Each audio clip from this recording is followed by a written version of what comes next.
اپنی تمام حاجتیں مانگنا، حتیٰ کہ جوتے کا تسمہ ٹوٹا ہو تو وہ بھی اللہ سے مانگنا۔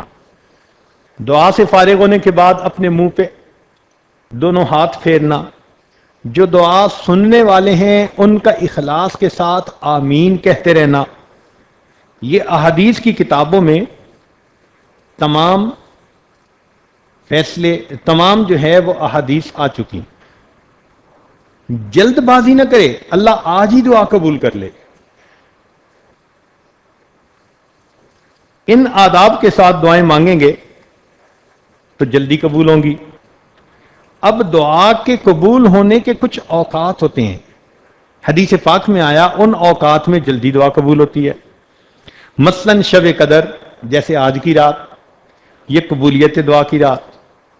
عرفہ کا دن، حج کا دن، رمضان مبارک کے مہینے میں دعا قبول، شب جمعہ میں دعا قبول، جمعہ کے دن میں دعا قبول، آدھی رات کے وقت دعا قبول، پہلی تہائی رات میں دعا قبول، آخری تہائی رات میں دعا قبول، سحری کے وقت دعا قبول، ساعت جمعہ میں جب امام خطبے کے درمیان بیٹھتا ہے اس وقت مانگی ہوئی دعا قبول۔ اور سیدہ فاطمہ الزہرا رضی اللہ عنہا کی روایت ہے کہ جمعے کے دن عصر اور مغرب کے درمیان مانگی ہوئی دعا قبول۔ پھر کچھ حالتیں ایسی ہیں کہ جن حالتوں میں دعائیں قبول ہوتی ہیں۔ مثلا جب نماز کے لیے اذان دی جائے تو جیسے ہی اذان شروع ہو نا، اللہ اکبر، اگر دل میں سے کوئی دعا نکلے اللہ کے ہاں قبول ہو جاتی ہے۔ اذان اور اقامت کے درمیان دعا مانگے تو قبول۔ مصیبت زدہ شخص کی دعا قبول۔ میدان جہاد میں صف باندھے ہوئے ہوں تو دعا قبول۔ فرض نمازوں کے بعد دعا قبول۔ سجدے کی حالت میں دعا قبول۔ تلاوت قرآن مجید کے بعد دعا قبول۔ زمزم پیتے ہوئے دعا قبول۔ میت کے پاس حاضر ہوتے وقت دعا قبول۔ مرغ کی اذان سنے، آواز سنے، دعا قبول۔ بہت سارے مسلمانوں کا مجمع ہو، دعا قبول۔ ذکر کی مجلسوں میں دعا قبول۔ جب امام فاتحہ ختم کرتا ہے تو ہم آمین کہتے ہیں، اس وقت کی دعا قبول۔ میت کی آنکھ بند کرتے وقت کی دعا قبول۔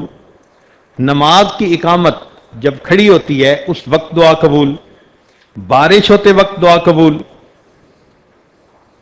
کعبہ پر جب پہلی نظر پڑے عمرے حج پہ جانے والوں کی تو ان کی دعا قبول۔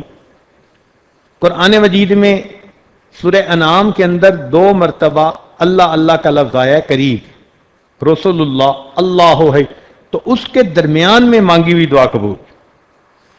کچھ مقامات ایسے ہیں جن مقامات کی دعا قبول، چنانچہ طواف کرتے ہوئے ملتزم سے لپٹ کر حسن بصری رحمت اللہ علیہ نے بیت اللہ شریف کے 15 مقامات گنوائے ہیں جن میں دعا قبول۔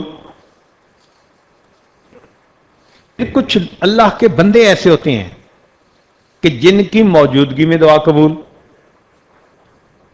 چنانچہ دکھی دل والا بندہ جہاں کہیں ہوگا اس کی موجودگی میں دعا قبول۔ مظلوم کی دعا قبول، اگرچہ مظلوم کافر ہی کیوں نہ ہو۔ والد کی دعا اولاد کے حق میں قبول۔ امام عادل کی دعا قبول۔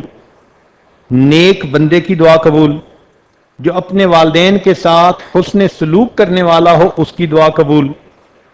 مسافر کی دعا قبول، اب مسافر تو یہاں بہت سارے ہیں۔ روزہ دار جس وقت افطار کرے اس وقت کی دعا قبول۔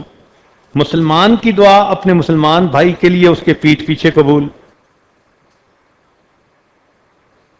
ختم قرآن جب ہوتا ہے تو اس وقت حافظ جو دعا مانگے یا مجلس میں جو دعا مانگی جائے اس وقت کی دعا قبول۔ مریض کی دعا قبول، مجاہد کی دعا قبول۔ تو یہ وہ لوگ ہیں کہ جن کی دعائیں اللہ رب العزت قبول فرماتے ہیں۔ اب نیکوں کی فہرست میں تو ہم نہیں شامل ہو سکتے جو اللہ کے ہاں نیک ہوتے ہیں، البتہ مسافروں کی فہرست میں تو ہم شامل ہیں، اس لیے کہ گھر چھوڑا، بیوی بچوں کو چھوڑا، اپنے گھر سے دور آ کر ایک جگہ موجود، شرعی حکم بھی لاگو مسافر کا، لوگ بھی مسافر سمجھتے ہیں، تو معلوم ہوا کہ یہ ایک ایسی نسبت ہے، اللہ اگر اس کو قبول کر لے تو یقیناً دعا قبول ہوگی۔